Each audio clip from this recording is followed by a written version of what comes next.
우리가 마지막 시대의 교회로서 성경에서 마지막 사명으로 말씀하는 것이 무엇일까? 예수님은 분명 마태복음 마지막 장 마지막 절에서 너희는 가서 모든 민족을 제자로 삼아 아버지와 아들과 성령의 이름으로 세례를 베풀고 내가 너희에게 분부한 모든 것을 가르쳐 지키게 하라는 사명을 그리스도의 제자된 우리 모두에게 주셨습니다. 그럼 이 사명은 언제까지 감당해야 하는가? 예수님께서 볼지어다 내가 세상 끝날까지 너희와 항상 함께 있으리라 하셨으니 이 사명은 세상 끝날까지 감당해야 되는 우리의 사명입니다. 그러므로 이 사명에 대한 실천이 없는 교회는 살았으나 죽은 교회인 것입니다. 예수님께서 이 천국 복음이 모든 민족에게 증언되기 위하여 온 세상에 전파되리니 그제야 끝이 오리라 하셨습니다. 그러니 모든 나라 모든 민족에게 일단 복음이 전파되어야만이 세상 끝날 곧 주님이 오십니다. 그런데 모든 민족 중 세상 끝날 즈음하여 어느 민족에게 마지막으로 복음이 전해져야 할까? 형제들아, 너희가 스스로 지혜 있는 것으로 여기지 않게 하기 위하여 이 신비에 대해 너희가 모르기를 내가 원치 아니하노니 이 신비는 여기서 신비라는 말은 시크리트가 아니라 미스테리입니다. 알려줘도 잘 모른다는 거죠. 수수께끼라는 겁니다. 이 신비는 곧 이방인들의 충만함이 이르기까지 이스라엘이 부분적으로 눈멀게 된다는 것이라. 그리하여 모든 이스라엘이 구원을 받으리라. 여기서 보니까 이방인들이 먼저 충만하게 된다는 거죠. 그 다음에 마지막으로 이스라엘이 구원을 받는 거예요. 그러니까 세상 마지막 시대 끝에 예수 그리스도를 믿는 민족으로 돌아올 민족이 어느 민족이다?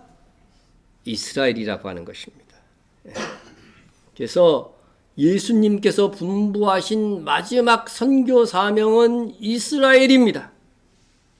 그러나 온 이스라엘이 구원받는 이 일은 예수 그리스도의 지상 재림을 통하여 완성될 것입니다. 이는 성경 여러 곳에서 말씀하시고 있습니다. 그러나 우리는 이 주님의 지상 재림이 있을 때까지 이스라엘의 구원을 위하여 힘써야 합니다. 왜냐하면 하나님의 모든 예언은 우리가 그것을 위해서 노력할 때, 그 예언을 이루기 위하여 노력할 때에 최종적으로는 주님이 다시 오셔서 완성하는 것이기 때문입니다. 그러므로 이방 세계의 기독교가 거의 다 전파되어 가는 이 시점에 우리의 선교적 사명의 땅끝은 이스라엘이어야 합니다. 우리가 이 마지막 선교 사명인 이스라엘 선교를 감당하기 위하여 깃발을 올렸는데 그렇다면 성경에 기록된 이스라엘 이후의 역사에 대해서도 좀 잘 알아야 되지 않을까 생각합니다. 왜냐하면 하나님은 이 시대가 이루어져 가고 이 시대가 어떤 시대라는 것을 이스라엘을 통하여 나타내기를 원하셨기 때문입니다. 예수님께서 예루살렘에서 이제 죽으시고 부활하시고 승천하신 후에 이방 땅으로 복음이 전해지며 교회가 세워지기 시작했습니다. 당시 세계의 중심이라고 하는 로마까지 복음이 전해졌습니다. 사도행전과 서신서에 기록된 성경의 기록은 거기까지입니다. 그때까지 이스라엘은 로마의 통치 아래 어느 정도 자치권을 행사하고 있었어요. 이후 이스라엘 역사는 어떻게 진행되었고 오늘에 이르게 된 것일까? 오늘은 그것을 알아보고자 합니다. 이번 주에 1편, 다음 주에 2편 이렇게 해서 하겠습니다. 따라서 오늘과 다음 주 말씀에서 사도시대 이후의 이스라엘 역사를 공부하고 우리가 이스라엘의 선교의 중요성을 마음에 새길 수 있는 시간이 되었으면 좋겠습니다. 자, 예수님께서는 사도행전 1장에서 이제 하늘로 승천하셨어요. 그리고 2장에서 성령께서, 하나님이 약속하신 성령께서 강림하사 성령께서 오심으로 인하여 그날 최초의 교회가 탄생합니다. 그리고 오순절 성령 강림절 이후에는 이방 땅으로 복음을 들고 나갔습니다. 사도들이. 그리하여 이방 땅에 복음이 전파되고 있을 무렵이었습니다. 그 무렵 예루살렘에서는 AD 66년부터 로마에 대한 유대인들의 첫 번째 반란이 막 일어납니다. 이로 인해서 AD 70년에 후에 로마의 황제가 되는 로마의 티투스 장군이 예루살렘 성과 성전을 완전히 파괴하기에 이르릅니다. 이는 예수님께서 생전에 예언하신 대로 그대로 이루어진 것입니다. 우리는 이스라엘 역사를 살펴보는 것은 예수님이 말씀하신 대로 이스라엘의 역사가 흘러갔는가? 그것을 보기 위함입니다. 예수님께서 생전에 이렇게 말씀하셨습니다. 대답하여 이르시되 너희가 이 모든 것을 보지 못하느냐? 성전을 가리켜 말씀하신 것입니다. 내가 진실로 너희에게 이르노니 돌 하나도 돌 위에 남지 않고 다 무너뜨려지리라. 실제로 예루살렘 성전은 완전히 파괴되었습니다. 돌과 돌을 쌓을 때 그 중간에 금을 모르타르에 집어넣기 때문에 그것을 채취하기 위해서라도 돌 위에 돌 하나가 쌓이지 않고 다 깨부셔진 것입니다. 그리하여서 이제 로마가 승전가를 부르면서 개선한 것이 지금도 유물로 남아 있습니다. 개선문에 가면 이 부조가 그려져 있는데 우리가 성전의 메노라가 어떻게 생겼는지 정확하게는 알지 못합니다. 글로서 정확하게 설명은 돼 있지만, 그렇지만 이 로마가 메노라를 빼앗아 갈 때의 이 모양을 보면서 아, 메노라가 이렇게 생겼구나 하는 것을 알 수가 있습니다. 성전 기구에 대한 것들도 이 그림에서 많이 나타나기 때문에 아, 저렇게 생긴 거구나. 우리는 지금 오히려 이것을 통해서 기억하고 있는데 이 메노라가 지금 어디에 갔는지 알 수가 없습니다. AD 70년에 예루살렘 성과 성전이 파괴되고 나서 3년 후 AD 73년에 최후 항전을 하던 유대인들이 마사다에서 큰 자결을 함으로 인해서 완전히 패하고 맙니다. 마지막 항전 장소가 이 마사다입니다.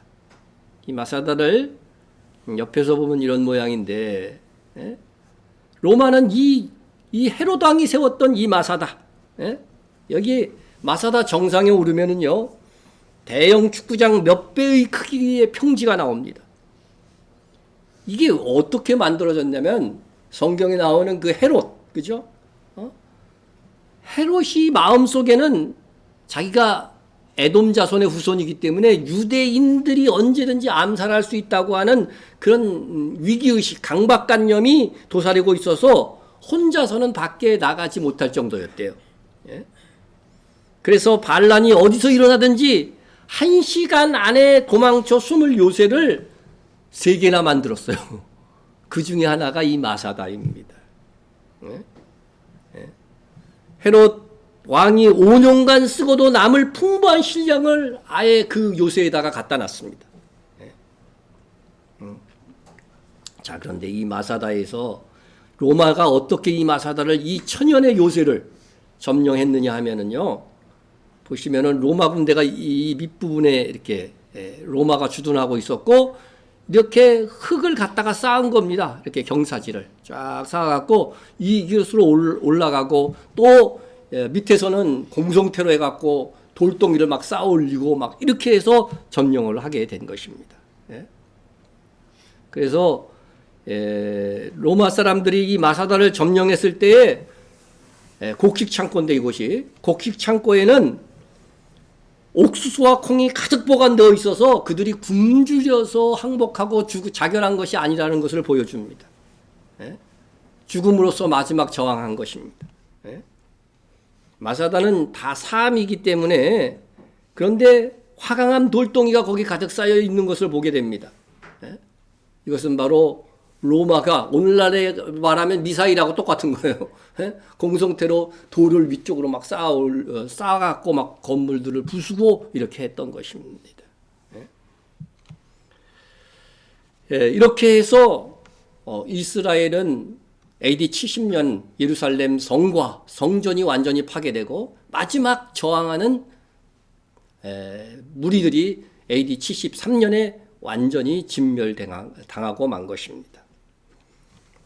그리고 나서 이제 이스라엘 역사에서 중요한 것은 AD 90년에 있었던 얌니아 해입니다.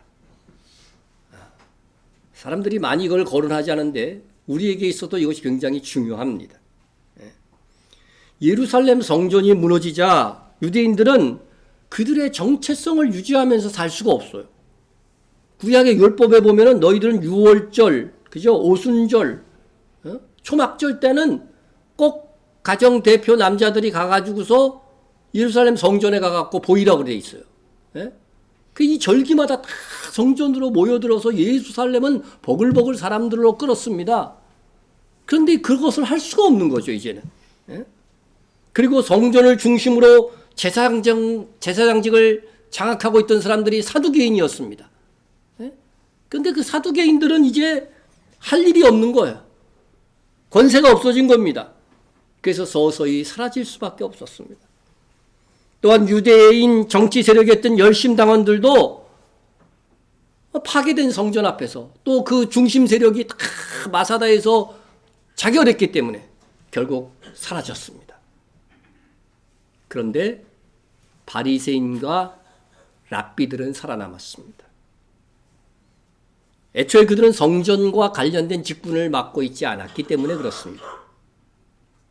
그리하여 예루살렘이 파괴된 이후 영적 중심지로 자리 잡고 있던 얌니아에서 AD 90년에 바리새인들이 중심이 되어서 랍비들이 중심이 되어서 유대인 정체성 회복의 목적 아래 이렇게 모이게 된 것입니다. 얌니아가 어디냐면은요, 옛날 지도로 보면 요나가 여기서 배 타고 갔죠. 요빠 밑에 있는 이 지역이 한 20km 정도 떨어져 있습니다.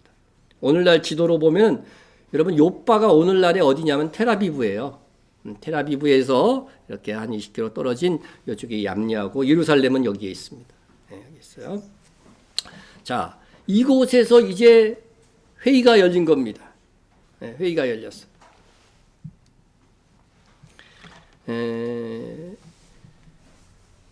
이곳에서 이제 제사장이 없는 시대에 또 성전이 없는 시대에 유대인들이 이 지켜야 할 새로운 예식과 전통을 규정하여서 새로운 유대교가 만들어진 것입니다. 이 과정에서 그들은 예수님을 죽음으로 몰아갔던 바리새인들의 손자들이에요. 손자들이니까 당연히 예수님을 믿지 않아야 유대교인으로서 존립할 수 있다. 그런 규정들을 만들어낸 것입니다. 그래서 그들은 예수님이 누구인지도 알려고도 하지 않고 그리하여 이때 규정한 새로운 유대교로인의 유대인 공동체는 예수님을 믿어서는 안 된다는 점만 연거푸 확인할 뿐이었습니다. 그래서 이 얌니아 회의는 기독교인을 정식으로 파문하고 모든 회당에서 예배 드리기 전에 기독교 이단에 대한 저주를 반복할 것을 명하기까지 했습니다. 기가 막히잖아요. 회당에서 예배 드릴 때 기독교인들 저주를 하래. 결과적으로 AD 90년 얌니아에서 그들이 모이는 성공해서 예수님의 이름조차 부를 수 없고 그분의 잔상조차 남기지 않은 정통 유대교가 되어서 오늘에 이른 것입니다. 그러니까 유대인들은요, 신약 성경의 존재조차도 사실 몰랐던 거예요. 예수님이 유대인인 것조차도 몰라요. 그런데 얀미아 회의의 하나의 공적이 있는데, 그때에 구약 성경 39권을 정경으로 정식으로 딱 채택한 겁니다. 그런데 이렇게 생각할 수 있습니다. 예수님을 적으로 돌리고 믿지 못하게 하는 결의를 한 회의에서 결정된 구약 성경을 왜 우리가 받아들여야 되는가? 그러나 로마서 3장 1절 2절에서 그런즉 유대인의 나음이 무엇이며 할례의 유익이 무엇이냐?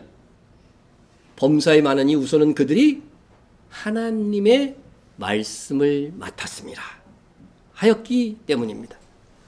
비록 예수님 이후 시대에 구원에 있어서 유대인과 이방인은 차별이 없어요. 다 믿음으로 구원 얻는 것입니다. 성경에 이르되 누구든지 그를 믿는 자는 부끄러움을 당하지 아니하리라 하니 유대인이나 헬라인이나 뭐가 없다고요? 차별이 없어요. 그냥 믿음으로 구원을 얻는 거예요. 이제 새 언약의 시대는 그런 것입니다. 성경에 보면 그런즉 믿음으로 말미암은 자는 아브라함의 자손인 줄 알지어다. 우리가 영적으로 누구 자손이에요? 아브라함의 자손인 거죠. 그러므로 믿음으로 말미암은 자는 믿음이 있는 아브라함과 함께 복을 받느니라. 그러니까 창세기에 아브라함에게 약속된 복은 우리의 복이 될 수 있는 거죠. 믿는 자들의 복이 될 수 있는 것입니다.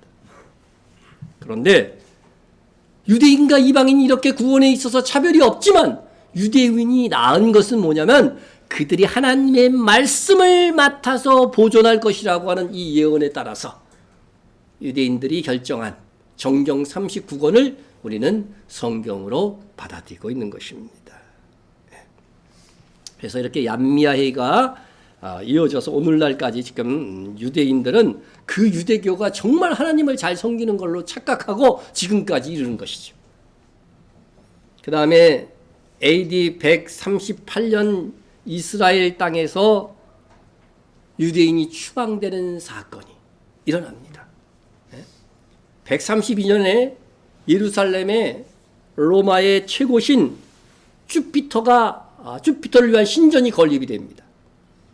과거에 에피파네스가 예루살렘 성전에다가 제우스 신상을 세운 거, 그리스 시대에는 그랬어요. 그런데 이제 로마 시대니까 그 이름이 바뀌었거든, 주피터로.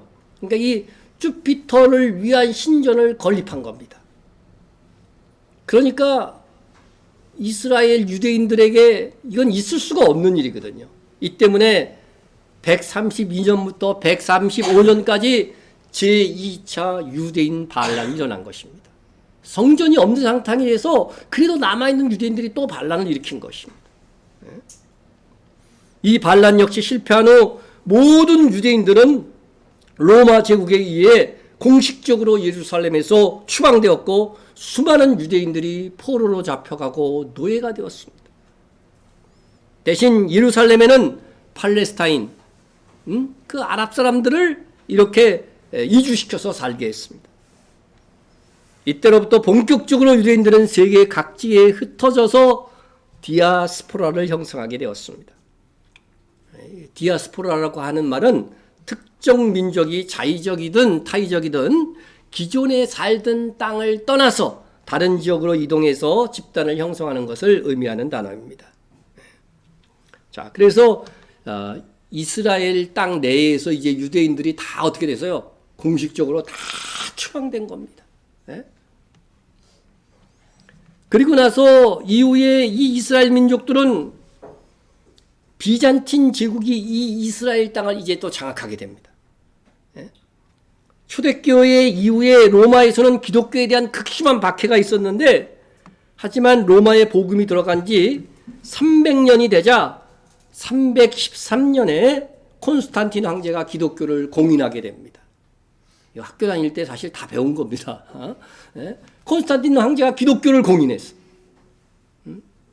그래서 이 콘스탄틴은 새로운 로마를 공표하고 지금 터키에 있는 콘스탄티노플, 그죠? 콘스탄티노플로 로마 제국의 새로운 수도를 옮기게 됩니다.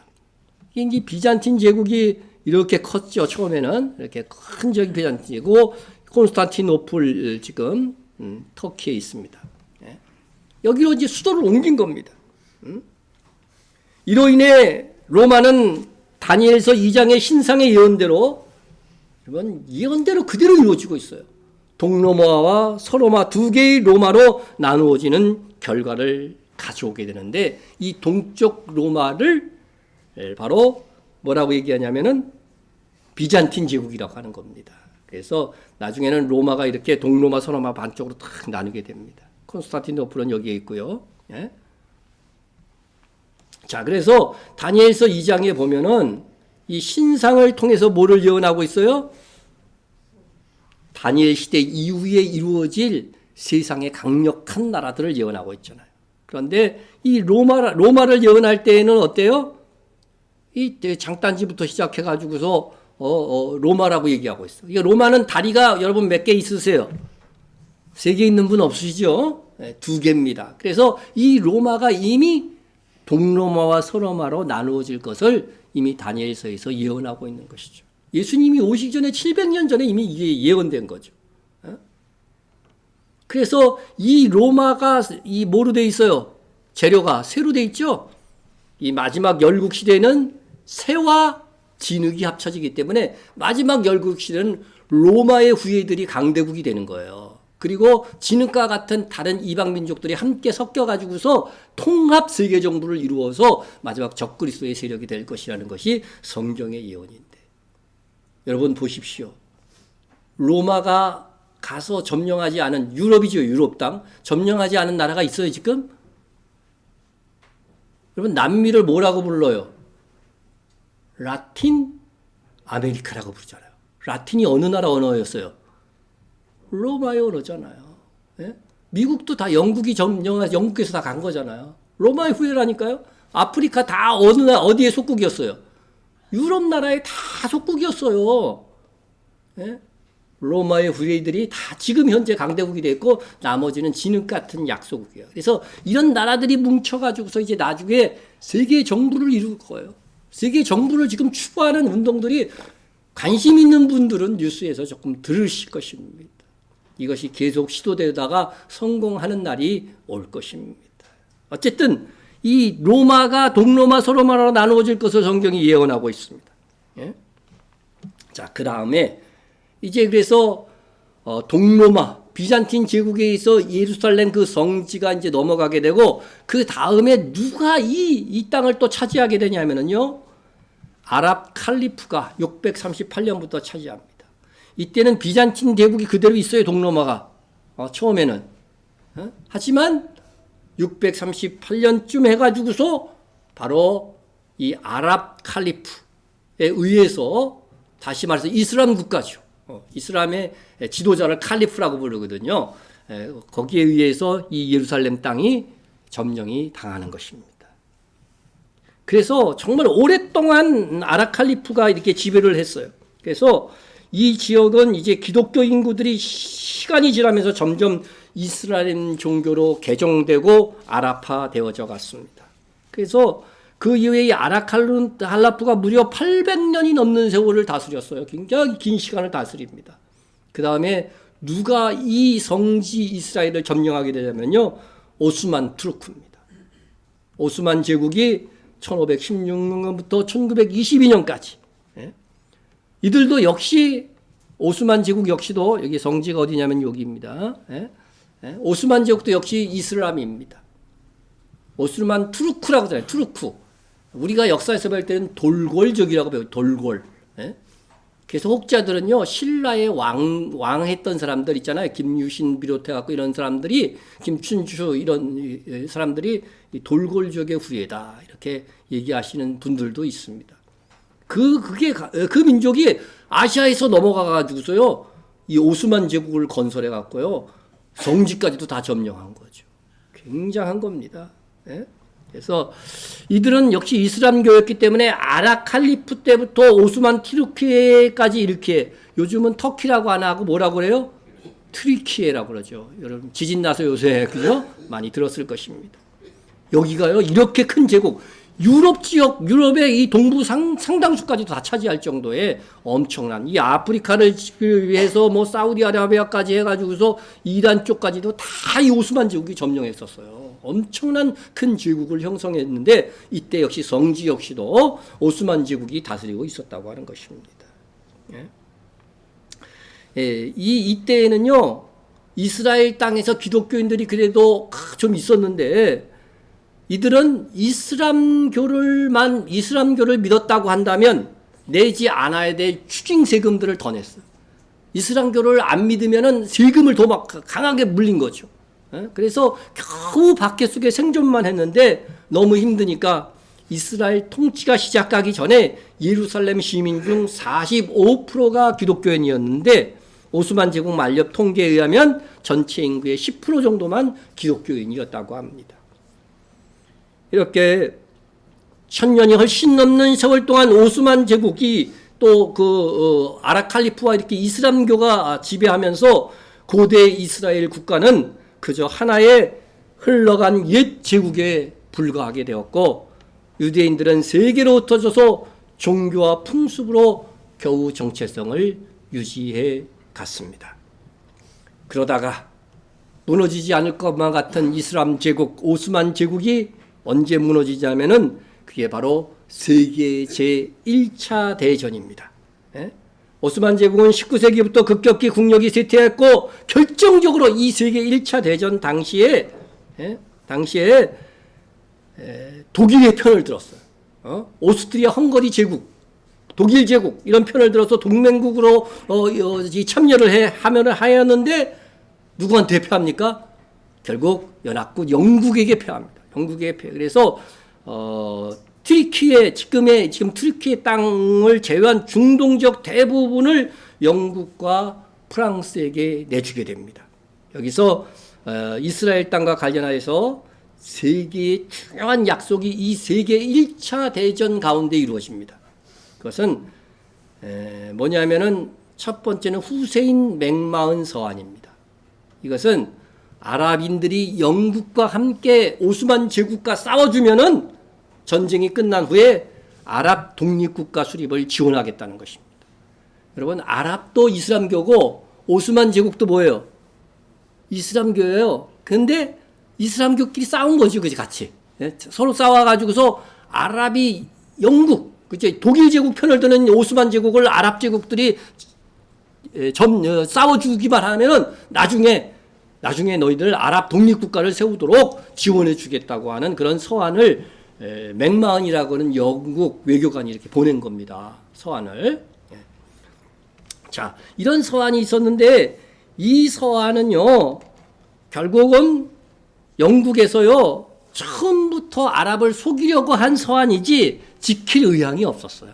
지킬 의향이. 그것을 어떻게 알 수 있냐면 나중에 밝혀진 건데 사이크스 피코 비밀 협정이 영국과 프랑스 사이에서 행해집니다. 그들은 이미 아랍 진영을 분할해 가서 통치하겠다고 하는. 그래서 북쪽 지역은 프랑스가, 남쪽 지역은 누가? 영국이 점령하는 거로. 그래서 이스라엘이 국제 관할 지역으로 넘어갔지만 영국이 위임 통치하는 것으로 결정을 이미 그들 나름대로는요 다 계획을 잡았어요. 계획을 잡았습니다.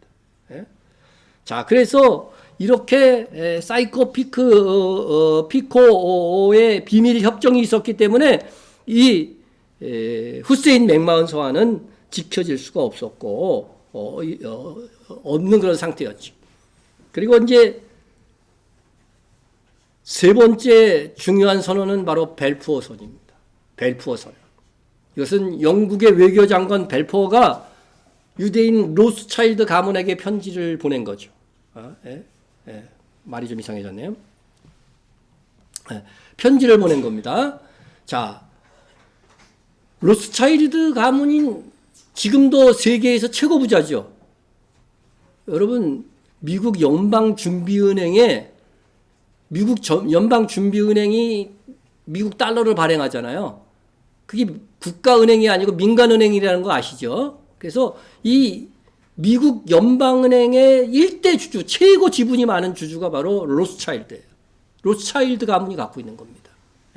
그래서 이 로스차일드 가문에게 그 당시에도 커다란 부자였는데, 영국의 외교장관 벨포어가 로스차일드에게 편지를 보내서 뭐라고 그랬냐면은 영국의 전쟁 수행을 지원하면 팔레스타인의 유대인들의 모국을 세우는데 최선을 다할 것이다. 이렇게 편지를 보낸 것입니다. 이 아랍 진영에서는요, 아랍 국가를 세워주겠다고 이렇게 맹망한 서한을 받았던 아랍 가문은 이 사실을 알고서 굉장히 흥분을 했습니다. 하지만 현실적으로 영국을 대항할 힘은 없었습니다. 나중에 이제 영국이 이스라엘 땅을 통치하면서 오스만 제국 시절에 쓰지 않았던 팔레스타인이라고 하는 이 명칭을 다시 공식적으로 이스라엘 땅을 팔레스타인 땅이라고. 그래도 우리 뉴스에 나올 때 보면 항상 팔레스타인이라고 나오잖아요. 로마가 그곳이 이스라엘 땅이라고 하는 흔적을 지워버리기 위해서 만들었던 그 이름을 그대로 사용하고 있는 겁니다. 지금도. 팔레스타인은 성경에 나오는 그냥 블레셋이라고 이해하시면 돼요. 블레셋이라는 말입니다. 그래서 이곳에 이제 공식 언어도 영어, 히브리어, 아랍어가 지역 공통 언어가 되었습니다. 그 후에 이제 독일에 의한 이번에는 세계 제2차 대전이 터집니다. 이 전쟁에서 우리는 독일이 얼마나 잔혹하게 유대인을 죽였는지 여러분 아실 것입니다.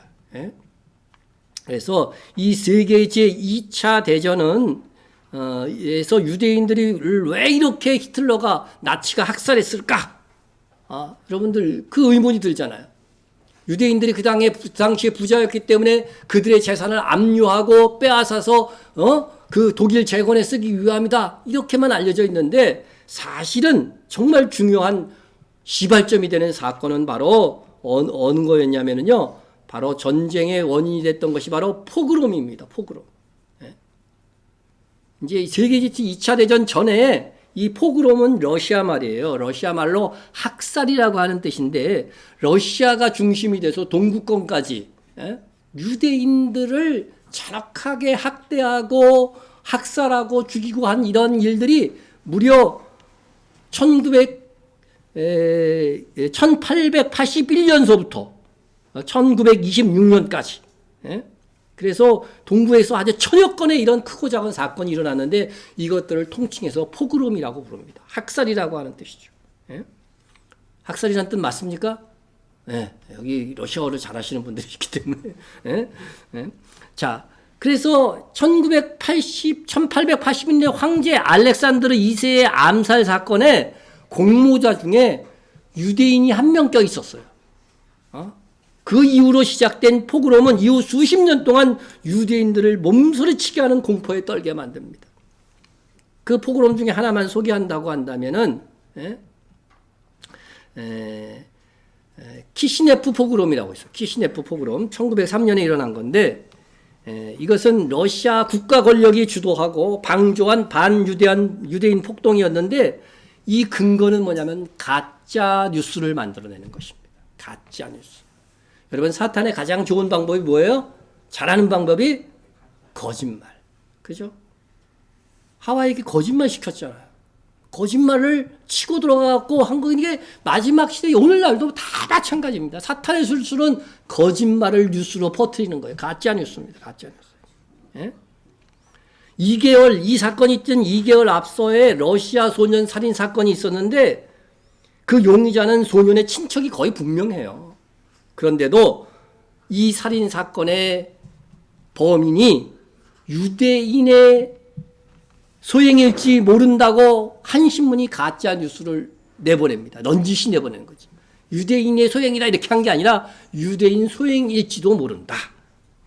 그랬더니 다른 신문이 이것을 받아가지고서요. 유대인은 6월절에 먹는 무교병을 만드는데 기독교도 소년의 피를 이용한다고 주장한 겁니다. 이때는 이미 그 러시아 정교회라고 흔히 말하는 그 기독교의 범주에 들어가잖아요. 러시아 정교회가 장악하고 있던 이 시대에 기독교인 소년의 피를 이용해서 떡을 만들어 이런 것을 신문에다 이렇게 막 가짜뉴스로 내보낸 것입니다. 여러분 이 군중들이 얼마나 어리석은지 아십니까? 오늘날도 마찬가지예요. 군중들이 이런 미디어에 자꾸 속는다는 것이죠. 그래서 이 일로 인해서요. 얼마나 많은 유대인의 박해가 가중됐는지요. 여러분, 오늘날도 이 반내 유대주의는 여전히 이와 같은 유대주의를 가짜뉴스를 통해서 번지고 있는 것입니다. 지금도요, 미국 뉴욕의 유대인 사는 지역에서요, 길거리를 걸어가다가 그냥 이유 없는 폭력을 당하는 것들이 많은 영상들이 나와 있어요, 지금. 이스라엘 땅에서조차 팔레스타인의 테러가 더 극심하게 일어나고 있는 현재입니다. 그런데 이러한 사건들을 보도하는 언론들은요, 거의 다가 왜곡 보도합니다. 그 뒤에는 사탄의 역사가 있는 거예요. 거의 팔레스타인의 입장에서만 보도합니다. 이스라엘이 팔레스타인을 압박하고 핍박하는 세력이라고 보도합니다. 진실을 알아보려고 하는 노력이 없습니다. 여러분, 언론에 보도된 것들 한번 보실까요? 이게 이스라엘군이 아랍, 팔레스타인 소녀의 가슴을 군합발로 짓밟고 있는 거라고 나온 영상이에요. 여러분, 이거 군복 자세히 보면 이스라엘 군복도 아니라고 합니다. 그런데 사람들이 그거 따져서 보나요? 그런데 이 군인의 상의를 보면은요, 이건데요, 가면을 쓰고서 뒤에 뭐예요? 팔레스타인 애들이 구경하고 있어요, 지금. 구경하고 있는 겁니다. 그러니까 요 영상만 딱 보여주는 거죠. 요 영상만 딱 보여주는 거죠. 다 이게 조작하는 거예요, 이래서. 그리고 차량 폭탄 테러가 나가지고서 사람들이 막 또 폭탄에 맞아서 이제, 팔레스타인들이 막 쓰러져 죽고 막 이런 것들을 이제 뉴스로, 이게 사진으로, 이거 영상에서 제가 캡처한 겁니다. 이 장면을 통해서 이스라엘을 비난하고 팔레스타인을 동정하게 만듭니다. 그런데 요 영상을 어떻게 구입했는지 모르겠지만 이 동영상으로 보면요, 그 전에 보면은 이렇게 여기 차가 있잖아요, 그죠? 한 젊은 남자가 가가지고서 뭔가 설치합니다. 그리고 해서 그 폭탄이 쾅 터지니까요, 아랍 사람들이 가서 아예 들어눕는 거예요, 이렇게 막 가짜로. 그리고 나서 우리가 이렇게 당했다. 이렇게 해서 언론에 보도하는 것입니다. 이렇게 쓰러지기 전에 이 사람들이요, 이렇게 분장사를 동원해 갖고요, 피 같은 생물감 분장을 이게 부상자로 꾸미기 위해서 이렇게 만드는 거예요. 그래서 이것을 이제는 팔리우드라 그럽니다. 이게 뭐냐면은 팔레스타인과 헐리우드를 합성해 갖고 연극하듯이 하는 거예요, 이것을요. 근데 세계 언론들은 이런 팩트 체크를 안 합니다. 소수의 이게 뭐 브레드 TV나 이런 데 가갖고 다 조사해 가지고서 나온 것들이. 우리나라도 유명 언론에서 한 것을 여기에 보면은요, 이게 한번 크게 확대해서 보면, 소셜 미디어를 통해 유포된 영상을 보면 이스라엘군은 어린이와 노약자를 포함된 무방비 상태의 시위대에 시탄을 발사했고 저격수가 도망치는 시위자들을 향해 충격을 가하기도 했다. 전쟁 범죄나 다름없는 용서할 수 없는 만행이다. 우리나라 신문은 이렇게 보도를 해요. 근데 여기서 뭐를 근거로 했어요? 소셜 미디어. 유튜브에 나온 거 영상 뜬 걸 보고서 이렇게 보도를 하는 거예요. 근데 그 영상을 한번 찾아가 봤어요. 브레드 TV에서. 이 사진이에요. 충격을 피해서 청소년들이 막 도망가는 거야. 근데 이것을 더 크게 확대해서 찍은 사진을 보면은요, 기가 막힙니다. 이렇게 막 도망하는 걸 다 연출하는 거, 연출. 그리고 옆에 있는 친구들은 뭐예요? 이거 구경하고 있잖아, 지금. 이런 형국이라는 거지. 여러분, 이거 제가 여러분 보라고 사실은 다 여러분에게 교회 카톡으로 보내는 거예요. 봤는지 모르겠어. 여러분, 이스라엘 향해 이 사람들은요, 로켓포를 쏠 때에 이렇게 묶어놔요, 어린이들을요. 이렇게 폭탄을 쏘면 어떻게 됩니까? 이스라엘은 포탄이 발사한 곳을 향해서 이스라엘도 반격 미사일을 쏩니다. 그런데 그러면 누가 죽겠어요? 이 어린이들이 죽는 거예요. 죽으면 이걸 갖고 막 또 이제 언론화 해가지고 보내는 거예요. 어린이들 희생양 삼는 거죠, 이런 것들. 시위를 할 때도 어린이들을 꼭 앞세워요. 그래서 그 어린아이가 희생되면 그걸 가지고서 막 언론에 보도하고 그런 건지. 여러분, 언론 보도 우리나라에 나오는 거 봐. 다 팔레스타인 쪽만 나오잖아요. 왜 그래요? 그 팔레스타인 언론에서 제공하기 때문에 그런 거예요. 예? 이런 것입니다. 이런 것입니다. 이렇게 가짜 뉴스를 통해서 오늘날도 사람들을 미혹하고 거짓의 아비가 활동하고 있는 거예요. 이스라엘의 영은요, 거짓말을 죄악으로 여기지 않아요. 제가 거기 그 교리가 그렇다니까요.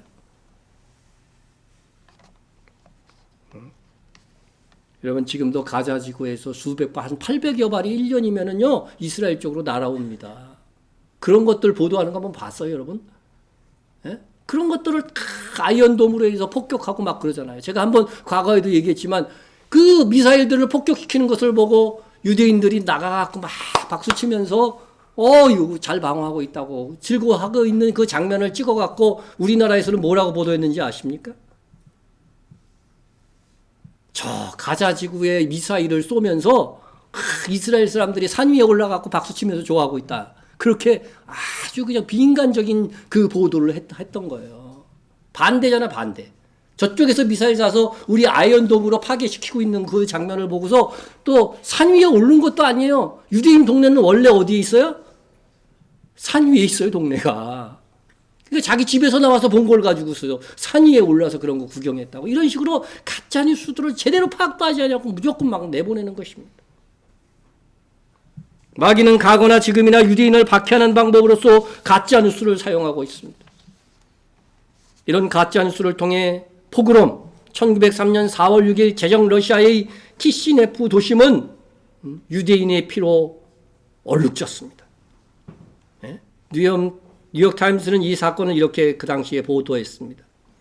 폭도들의 리더는 사제였다. 유대인들이 왜 예수 안 믿으려고 그러는지 아세요? 이렇게 기독교인 사제들이 앞장서 가지고서 뭐를 했어? 유대인 박해를 했거든요. 이해해야 됩니다. 그래서 시내엔 유대인을 죽여라는 함성이 가득했다. 유대인들은 양처럼 살육당했다. 피해 굶주린 폭도들은 갓난아기를 갈갈이 찢어 죽였다. 경찰은 아무런 제지도 하지 않았다. 국가가 방조한 겁니다. 석양에 거리는 시체들과 다친 사람들로 가득했다. 러시아 내에서도요, 정말 양심 있는 지식인들은요, 이렇게 러시아가 이렇게 하면 안 된다고 했어요. 대표적인 인물이 우리가 잘 아는 지하벌의 작가들, 톨스토이, 이런 사람들이 정부를 비난하고 나섰습니다. 막심 고리키 이런 사람들도. 그 황제에게 집단 탄원서를 보내기도 했습니다. 그런데 이 사건이요, 유대 시온주의의 전환이 돼서 수만 명이 러시아를 떠나서 서유럽과 미국, 아주 일부이지만 이스라엘 땅으로 위험을 무릅쓰고 이주하기에 이르는 것입니다. 그러나 유대인을 학살하고 그들의 가옥을 부수고 재산을 빼앗는 이 광란의 포그롬은 이후에도 계속되었습니다. 유대인을 박해한 것이 바로 왕정 극우 세력, 어느 나라나 극우 세력이 문제예요. 이 극우 세력이었기 때문에 유대인들은 이 극우 세력에 대한 반감을 갖고 있어요. 그러니까 어떻게 그 반감으로 유대인들의 일부는요, 이 러시아 왕권을 무너뜨리려고 하는 볼세비키 공산혁명에 다 참여를 하게 되는 거예요. 다는 아니지만 일부가 참여하게 되고. 그래서 사실 이 공산주의를 만들어낸 것이 유대인인 거예요. 네? 여러분, 공산주의를 무슨 주의라고 그래요? 마르크스주의라고 그러잖아요. 그죠? 그 마르크스가 유대인이었다니까요. 네? 성경에 주석도 쓰기도 한 사람이에요, 사실은. 네? 그러니 공산혁명이 러시아에서 성공한 것은 러시아 왕정과 정교회가 유대인 학살을 한 그 반작용으로 일어난 것으로 보아야 되는 것이죠. 네? 여기서 우리도 교훈을 깨달아야 됩니다. 우리가 공산주의를 배격해야 하지만은 약자나 가난한 사람들을 너무 잔인하게 학살하게 되면요, 오히려 공산주의가 더 일어나게 되어 있어요. 그래서 우리나라 6.25 때도 공산당이 밀고 들어왔을 때 남한 쪽에서 공조한 세력들이 누구예요? 집에서 머슴 살고 이런 사람들이 다 공조해가지고서 그 지주들을 죽이고 막 그랬잖아요. 예? 약자들을 너무 학살하면요, 공산주의 이론이 먹혀 들어간다니까. 예? 하지만 유대인의 공산혁명에 가담한 것이 그게 또요 유대인에게 또 반작용으로 작용을 하게 됩니다. 1933년 히틀러 나치 정권이 등장해서 다시 극우 정치를 시작하게 되니까요. 예? 이 러시아형 공산혁명에 참여했던 유대인들을 볼세비키 혁명, 공산혁명을 보고 뭐라고 불렀냐면요. 유대 볼세비즘이라고 해가지고서 이름을 붙이고 해서 유대인 학살의 명분으로 삼는 거예요. 예? 그러니까 유대인을 학살하는 이 극우 세력들에 의해서 유대인들이 포그롬을 당합니다. 그죠? 예? 포그롬을 당해요. 그러니까 유대인들은 살기 위해서 어떻게 돼요? 유대인들이 반발해서 공산혁명에 참사해서 볼세비키 혁명이 성공해가지고서 공산주의 국가 러시아가 탄생한 것입니다. 예? 그러니까 또 공산 러시아 혁명에 참여한 유대인들 학살 명분으로 히틀러가 등장하는 겁니다. 그래서 이 명분으로 유대인의 재산들을 막 장악하고 해서 결국은 뭐예요? 홀로코스트가 이루어지는 겁니다. 그러니까 이게 참 역사에서 아이러니한 것이죠. 유대인들을 핍박해서 포그롬이 일어났는데 유대인들은 반발해서 공산혁명에 왕권을 무너뜨리는 공산혁명에 참여하고 그거 공산혁명에 참여했다고 해서 또 히틀러는 뭐예요? 홀로코스트를 이겨서 유대인을 죽이려고 하는 것이 아니라 엄청나게 죽였죠. 심지어 나치 지도자들은 폭력 행위가 독일 국민들로 하여금 가혹한 반유대 법안으로 만들어서요. 유대인들에 대한 폭력을 장려를 했어요. 그러니까 유대인들은 길거리에서도 이유 없이 막 폭행을 당하는 것이 다반사였다고 합니다. 이런 유대인 밖에는 유럽 등지에서도 계속되었습니다. 그러자 신대륙이었던 미국으로 유대인들이 많이 이전하였고 겨우 그곳에서 털을 잡을 수 있었던 것입니다. 영적으로 보면요, 미국이 세계 제1 국가가 될 수 있었던 것은 유대인들을 받아들였기 때문에. 예? 여러분, 유럽에서도 유대인들이 가는 곳마다 그 나라가 세계 강대국이 됐어요. 네덜란드에서도 네덜란드가 강대국이 되었는데 어떻게 돼요? 유대인을 또 박해해서 그게 영국으로 넘어갔거든요. 영국이 강대국이 된 거예요. 또 영국에서도 박해를 안 해? 미국으로 건너갔어요. 그게 미국이 강대국이 됐잖아요. 여러분, 성경에서 나온 그대로예요. 그대로 돼요. 너를 축복하는 자니까 내가 너를 축복하겠고 그 예언이 그대로 성경상 이 세상 역사에서 그대로 진행된다는 것을 여러분이 아셔야 됩니다. 예? 왜 이렇게 한민족에 대한 세계적인 박해가 집요하게 이루어지는가? 예? 왜 유대인들이 가는 곳마다 유대인에 대한 박해가 일어나는가? 그런데 왜 그럼에도 불구하고 유대인들은 여전히 살아남고 생존하여서 세계 경제에 큰 손이 되었는가? 이를 우리가 영적으로 분별해야 되는데 유대인 박해에는 이스라엘이라는 국가가 다시 세워질 것이라는 성경의 예언을 이루지 못하게 하려는 사탄의 역사가 있기 때문에 그렇습니다. 그러나 하나님의 예언을 막을 영도 사람도 나라도 없습니다.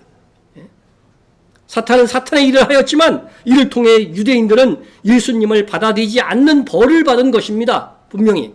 그러나 그럼에도 하나님께서는 그들을 아주 버리시지는 않으셨습니다. 예? 유대인들이 왜 이렇게 이 박해 속에서 살아갈 밖에 없었느냐 2000년의 세월을 그것은 성경에 근거되어져 있습니다. 예수님이 십자가에 못 박힐 때 누가 재판했죠? 빌라도가 재판했습니다. 재판 때 아무리 봐도 예수님을 사형시킬 만한 이유가 없는 거죠. 사내들인 공회에는 사형을 선도했지만 최종적으로는 빌라도 총독이 그 당시에는 승인을 해야 돼요. 빌라도가 유대인들에게 묻습니다. 빌라도가 이르되 어찌미냐? 무슨 악한 일을 하였느냐? 예수님이 무슨 그렇게 죄를 많이 졌느냐고 물어봅니다. 그랬더니 그거에 대해서 대답하기보다는 이렇게 반응합니다. 그들이 더욱 소리질러 이르되 십자가에 못 박혀야 하겠나이다 하는지라. 그냥 십자가에 못 박으라고 군중들이 막 소리를 지르는 거예요. 그러니까 빌라도가 총독이지만 두려운 거죠. 밀란이 일어나면 자기 지역에서 밀란이 일어나면 자기 책임이거든요. 빌라도가 아무 성과도 없이 도리어 밀란이 나려는 것을 보고 물을 가져다가 무리 앞에서 손을 씻으며 이르되 이 사람의 피에 대하여 나는 무지하니 너희가 당하라. 그래도 빌라도는, 이방인 빌라도는요, 예수를 어떻게 사형 안 당하게 하고자 애는 썼어. 근데 유대인들은 무조건 십자가에 못 박으라는 거예요. 백성이 다 대답하여 이르되 그 피를 우리와 우리 자손에게 돌릴지어다 하거늘.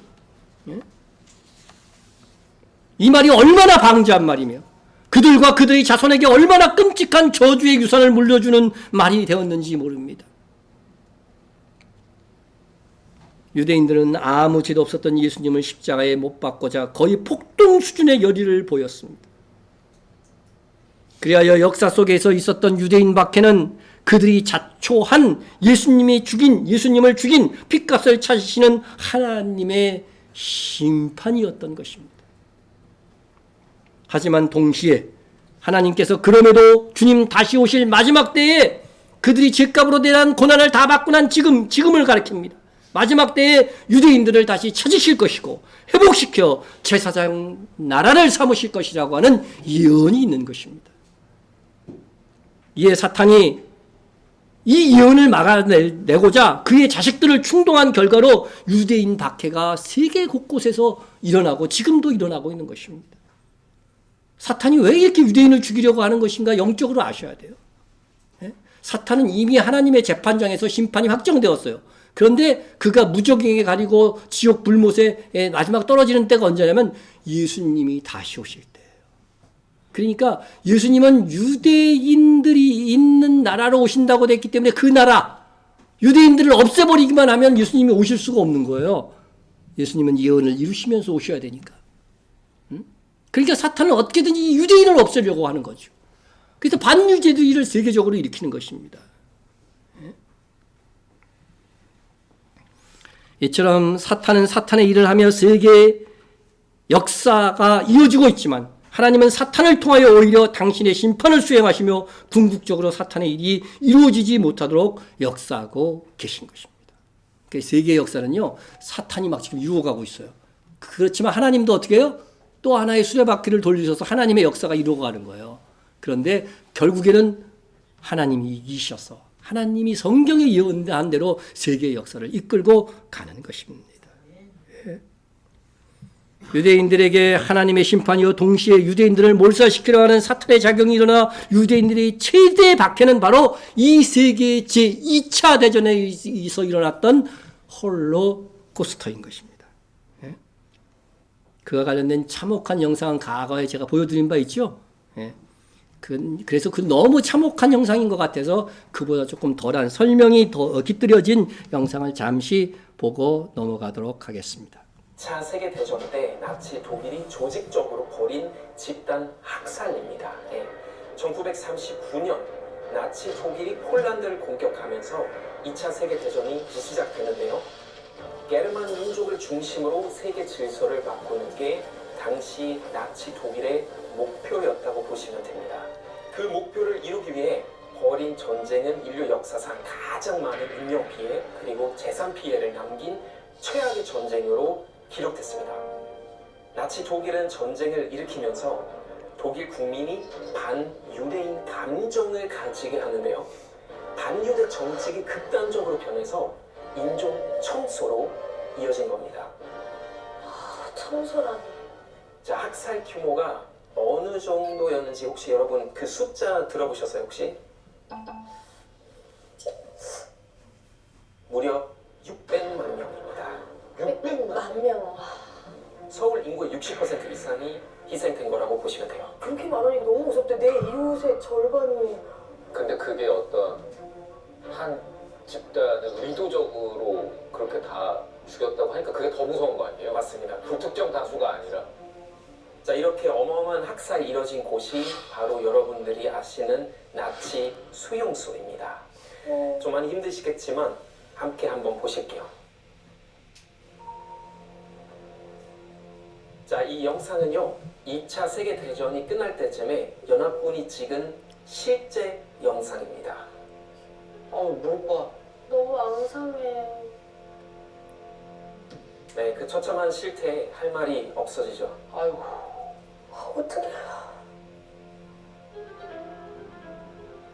마치 우리나라 그 6.25 때 또 보는 것 같아.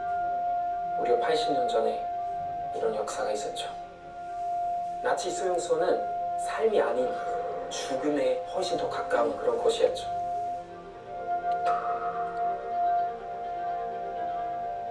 그냥 흙에다 매장한 거네.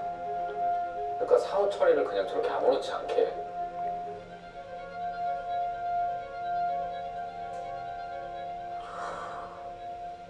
아니 같은 인간으로서 저 사람들이 무슨 죄를 지었길래 아니 너무 잔인하네요 너무. 독일 점령지에 세워진 나치 수용소는 유럽 전역 전체 봤을 때 한 2만여 개 정도 있었다고 합니다. 그렇게 많으셨어요? 그 중에 6개는 오직 학살만을 목적으로 하는 정말 말 그대로 절멸 수용소였습니다.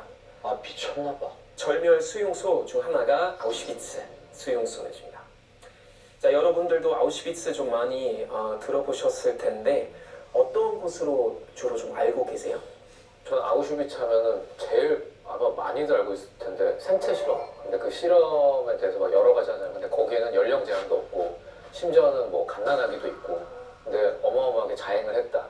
뭐 이런 얘기들. 맞습니다. 아우슈비츠 수용소가 얼마나 끔찍하고 얼마나 극한 곳이었는지 여러분들이 아마 상상하는 거 아마 그 이상일 거예요. 아까 홀로코스트 희생자 수가 600만 명이라고 했었죠.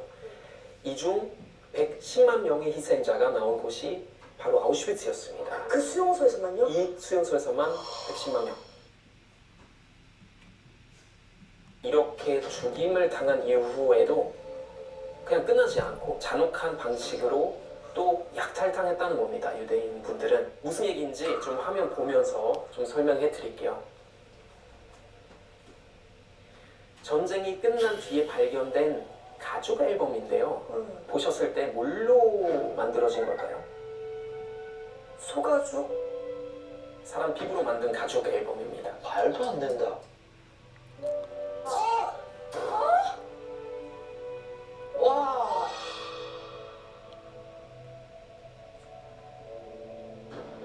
가스실로 가기 전에 모든 수감자들은 머리카락을 비롯한 온몸의 털을 다 깎아야만 했는데요.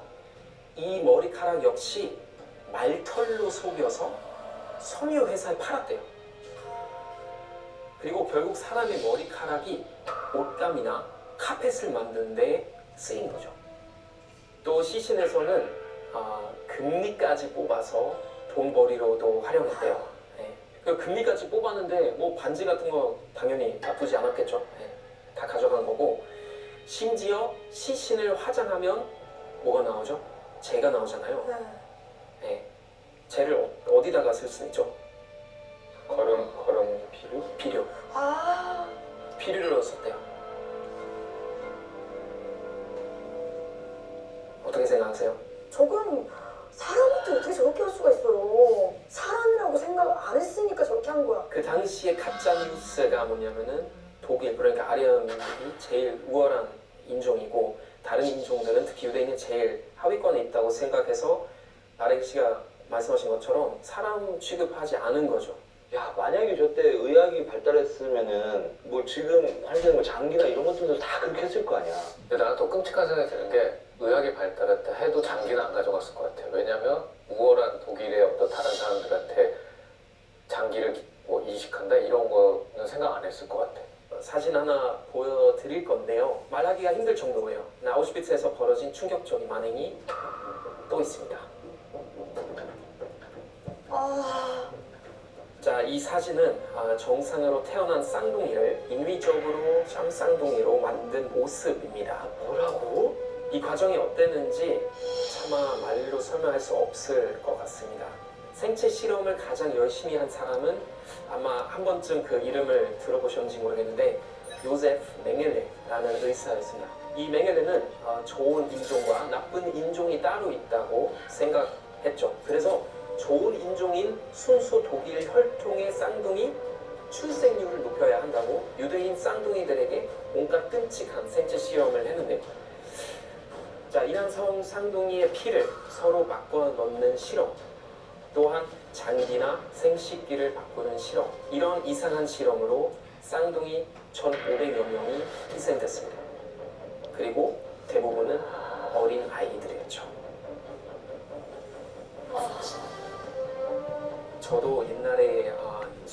방문했을 때 그 생체 실험 중간에 그냥 큰 약간 욕조처럼 생겼어요. 욕조처럼 생겼는데 보면 이제 하수가 있죠.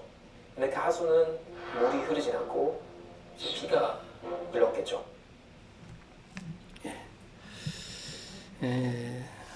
이러한 박해 속에서 유대인들은 오늘날 살아남은 것이고, 여러분 에스겔서 37장에 해골이 군대가 되잖아요. 바로 이 해골은 홀로코스트를 예언한 겁니다. 이스라엘이 정말 해골처럼 된 거죠. 거기서 이스라엘이 다시 일어날 것을 성경은 예언했던 것입니다. 연합군들이 이제 이 수용소들을 이제 가보니까 너무 참혹한 거예요. 그래서 독일 시민들에게 이 수용소를 일부러 방문하게 했어요. 그러니까 독일 시민들은 무슨 피크닉 가는 줄 알고 즐겁고 막 웃으면서 처음에 다 갔어요. 이 지금 제가 소개한 이 영상에 그런 장면들이 다 나중에 나와요. 다 가서 이렇게 보는데 너무나 참혹한 현장을 본 거예요. 그래서 독일 시민들도 다 그것을 보고 나서는 울면서 나오는 거예요. 자기 민족이 행했던 이 악행이 얼마나 큰가. 그래서 독일 시민은 지금까지도 뭐 하고 있습니까? 참여하고 있잖아요. 참여하고 있고, 이 홀로코스트의 희생자들 가족에게 다 보상을 하고 지금도 보상을 하고 있습니다. 어쨌든 이스라엘 땅은 이제 세계 1차 대전으로 어디에게 넘어가서 영국에서 넘어갔고 세계 제2차 대전을 지냈습니다. 세계 2차 대전 중에 이 영국은 유대인의 이민을 제한하기도 했지만 대체로 아랍인들보다는 유대인에게 더 우호적이었습니다. 하지만 영국은 이스라엘 땅에 10만 명의 군대를 두는 것을 경제적으로 무리였기 때문에 1947년 초 팔레스타인 통치를 스스로 끝내겠다고 하고서 팔레스타인의 운명을 유엔에 넘긴 것입니다. 그리하여서 이스라엘의 운명은 유엔에 맡겨지게 됩니다. 성경 시대 이후에 이스라엘 역사에 대해서 오늘은 1편으로 여기까지만 하려고 합니다. 다음 주에 이스라엘 독립에서 현재까지의 역사를 살펴보고자 합니다. 왜 우리가 이스라엘에 대한 역사를 공부하면서까지 이스라엘에 대한 선교에 우리가 힘쓰고 있는가? 유대인에 대한 선교가 시작되고 이스라엘이 독립되고 이스라엘 본토에 복음이 전해지기 시작한다면 그때가 바로 우리가 사모하는 주님이 오실 때가 가까이 되었기 때문에, 그때 해야 될 사명을 성경이 말씀하고 있기 때문에 그렇습니다. 이 동네에서 너희를 박해하거든 저 동네로 피하라. 내가 진실로 너희에게 이르노니 이스라엘 모든 동네를 다 다니지 못하여 인자가 오리라. 지금도 여전히 예수의 복음을 전하려고 한다면 이스라엘 동네에서 핍박이 있습니다. 핍박하면 다른 동네로 가서 전하라는 거죠. 이것이 다 다니지 못해서 내가 다시 올 것이다. 주님께서 예언해 놓으셨습니다. 그러므로 우리가 주님이 오실 길을 예비하는 참된 교회라고 한다면 이스라엘 동네를 다니면서 선교하는 이 일에 우리도 동참하고 지원을 해야 하는 것입니다. 한국교회가 지금 하던 선교들이 끊고 또 축소하고 그런 소식들을 선교사들로부터 듣습니다.